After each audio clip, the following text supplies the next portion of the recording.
Saya Cynthia Rompas masih menemani Anda di Kompas Petang. PLT Ketua Umum Partai Golkar Agus Gumiwang Kartasasmita kembali menegaskan Bahlil sebagai Ketua Umum Partai Golkar yang baru.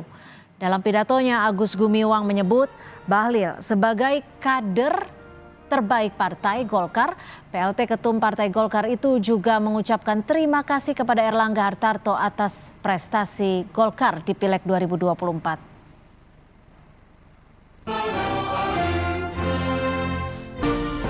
Yang saya hormati, yang saya banggakan, kader Partai Golkar terbaik yang juga akan menjadi pimpinan Partai Golkar periode 2024-2029, Bapak Bahlil Lahadalia. Sementara itu, Golkar pastikan Presiden Joko Widodo dan Presiden terpilih Prabowo Subianto akan hadir dalam penutupan Musyawarah Nasional Partai Golkar besok. Golkar juga memastikan mengundang mantan Ketua Umum Partai Golkar Erlangga Hartarto hingga Wakil Presiden ke-10 dan ke-12 RI yang juga senior Partai Golkar Yusuf Kala.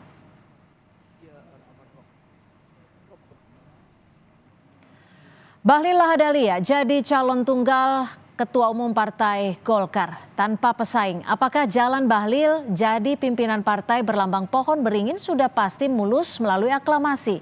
Kita akan bahas bersama Jayadi Hanan, Direktur Eksekutif LSI, dan juga kita masih mencoba sambungan dengan Firman Subagio, politisi dari Partai Golkar. Saya akan ke Mas Jayadi terlebih dahulu.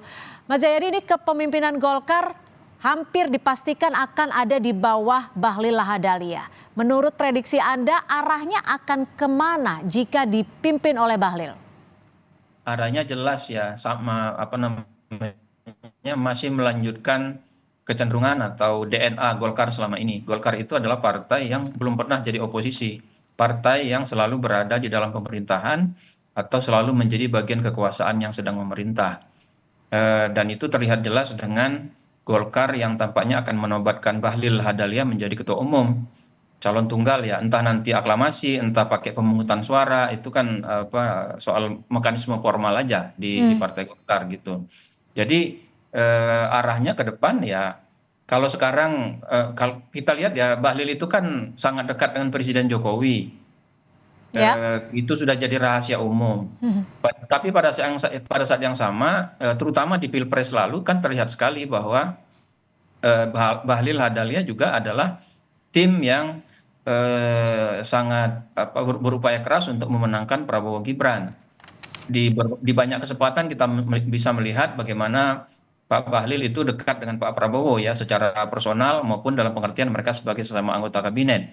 Jadi kalau lihat itu, dan apalagi tadi diberitakan bahwa Pak Jokowi sekaligus Pak Prabowo sebagai presiden terpilih akan sama-sama hadir dalam Munas ini. Itu berarti Bahlil sudah berada di dalam restu kedua presiden tersebut, presiden lama yang segera turun dan presiden baru yang segera akan dilantik. Mas Jayadi, jika Anda menyebutnya ada kedekatan yang luar biasa antara Bahlil Lahadalia yang nantinya diprediksi kuat akan menjadi ketua umum Partai Golkar dengan Presiden Jokowi, lalu bagaimana nanti bentuk struktur dari Partai Golkar itu sendiri?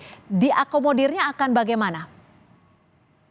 Saat ini kan tidak terlihat ada faksi-faksi yang berseteru di Partai Golkar kan. Kalau dulu kan kita di masa Erlangga kita masih melihat ada dua faksi utama yang bertarung, yaitu faksi Erlangga Hartarto dan faksi Bambang Susatyo. Sehingga ada istilah perlu saling akomodasi gitu kan. Tapi kalau sekarang saya kira sudah ada kesepakatan di tingkat elit tentang bagaimana struktur itu akan terbentuk. Maka nama-nama yang sekarang menjadi figur-figur utama di Partai Golkar seperti Agus Gumiwang, kemudian nama-nama seperti Doli Kurnia, kemudian termasuk Bambang Susatyo, dan nama-nama yang selama ini sering menunjukkan dukungannya kepada Bahlil, walaupun kita perkirakan bisa juga menjadi ketua umum atau mencalonkan diri jadi ketua umum, itu semuanya akan diakomodasi. Jadi saya kira pembentukan strukturnya akan lebih mulus gitu. sepanjang kita berasumsi bahwa Bahlil direstui oleh Pak Jokowi sekaligus juga oleh Pak Prabowo. Jika tidak ada faksi-faksi, dalam artian Golkar ini akan semakin lebih solid. Lalu bagaimana menurut Anda dengan posisi sentralnya? Nanti akan bagaimana tubuh Golkar jika memang akan berbeda dengan Partai Golkar sebelumnya? Posisi sentral Golkar selama ini kan sudah berada di posisi ketua umum. Kalau berbeda dengan zaman otoriter dulu, zaman Pak Harto ya, posisinya itu di Dewan Pembina. Nah, sekarang itu kalau tidak ada perubahan-perubahan ADART secara signifikan, maka posisi sentral tetap pada ketua umum. Tetapi jangan lupa di Golkar itu sekali lagi DNA-nya itu DNA kekuasaan. Maka posisi sentral akan dipegang oleh ketua umum sepanjang ketua umum itu mampu membuat Golkar dekat dengan kekuasaan dan memperoleh semua benefit atau keuntungan-keuntungan politik maupun non politik bagi Partai Golkar dari kekuasaan yang Golkar berada di dalamnya. Jadi kalau nanti misalnya Pak Bahlil untuk menjadi sentral, maka dia harus memegang dua posisi atau peran politik sekaligus sebagai ketua umum, tapi sekaligus dia juga bisa menjadi jembatan kepada presiden yang sedang berkuasa gitu. Jika Anda sebutkan tadi harus menjaga kedekatan dengan presiden yang sedang berkuasa, apakah ini nantinya kewenangan mutlaknya juga akan tetap berada di posisi sentral dalam artian ketua umum Partai Golkar itu sendiri dalam menentukan kebijakan partainya? Iya, sepanjang itu tadi kan begini di Golkar itu walaupun sekarang tidak ada faksi-faksi kan, tapi Golkar ini kan sebetulnya partai yang cukup modern yang bisa melembagakan perbedaan-perbedaan atau konflik-konflik antar faksi yang ada di dalamnya tanpa perlu pecah seperti yang sebelumnya ya. Nah, salah satu cara mengikat antar faksi itu di Partai Golkar adalah kalau bisa dipastikan Golkar itu mengambil peran yang cukup dekat dengan kekuasaan sehingga Golkar tidak memperoleh kesulitan dalam melakukan konsolidasi, dalam mengakses aspek-aspek kekuasaan, baik itu posisi-posisi dalam pemerintahan ataupun posisi-posisi lainnya. Karena itu seorang ketua umum untuk ke depan tampaknya di Golkar masih harus dipastikan adalah orang yang dekat dengan terutama dengan istana presiden yang ada. Kita sudah tersambung dengan Pak Firman Subagio, politisi Partai Golkar. Selamat sore, Pak Firman.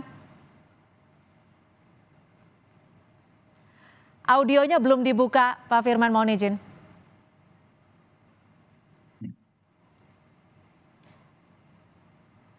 Baik, sambil kita mencoba memperbaiki audio dengan Pak Firman Subagio, saya kembali ke Mas Jayadi. Mas Jayadi, jika Anda tadi menyebutkan bahwa Bahlil Lahadalia memiliki kedekatan dengan Presiden Joko Widodo. Tapi di sisi lain, Partai Golkar selalu memiliki histori yang mendukung pemerintahan yang sedang berkuasa. Nantinya Pak Bahlil ini akan lebih loyal kemana? Jokowi kah atau Prabowo Subianto yang akan menjadi presiden berikutnya? Menurut saya dia akan dalam konteks ini tanda kutip ya loyal kepada presiden yang sedang berkuasa gitu. Artinya Jokowi akan ditinggalkan seperti itu ya, atau bagaimana?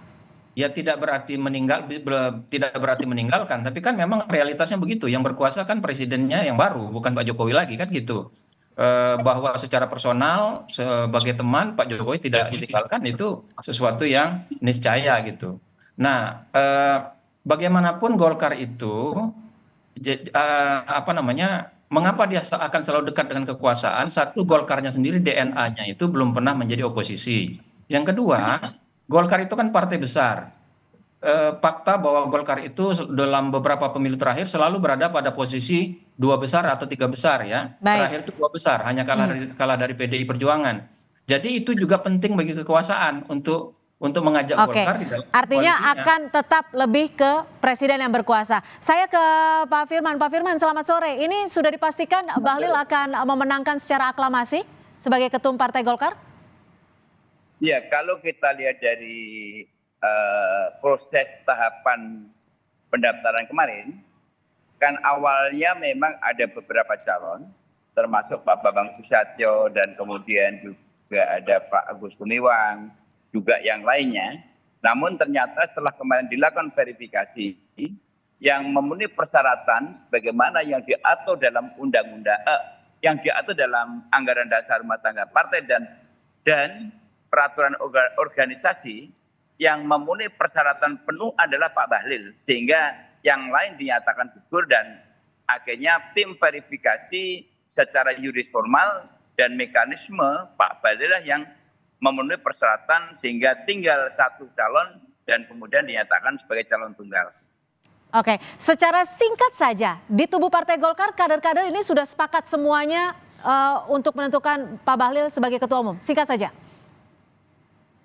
Bagaimana, agak putus-putus? Ya, untuk di tubuh Partai Golkar tidak ada perpecahan untuk menentukan Pak Bahlil sebagai ketua umum Partai Golkar? Insya Allah, karena Golkar ini kan partai yang sudah sangat dewasa. Baik. Tentunya dari tahapan awal kemarin kan kita sudah jelas bahwa kita selalu menempuh ajas musyawarah mufakat. Yang jelas adalah siapapun ketua umumnya itu harus bisa memperjuangkan partai ke depan. Salah satunya adalah tolak ukur daripada pemenangan keberhasilan dari partai politik atau pemimpin itu adalah ketika kita memenangkan pemilu presiden, pemilu legislatif, dan sekarang Pak Bahlil nanti akan diuji, yaitu terkait dengan masalah yang terkait masalah pilkada. Nah, pilkada ini ada tantangan besar, oleh karena itu ini salah satu yang nanti dalam waktu dekat yang akan menjadi ujian keberhasilan Pak Bahlil. Baik, kita akan nantikan informasinya secara resmi, nanti Golkar akan mengumumkan ketua umum Partai Golkar yang baru. Terima kasih Pak Firman Subagio, politisi Partai Golkar, dan juga Mas Jayadi Hanan, Direktur Eksekutif LSI, sudah bergabung bersama kami di Kompas Petang. Selamat sore.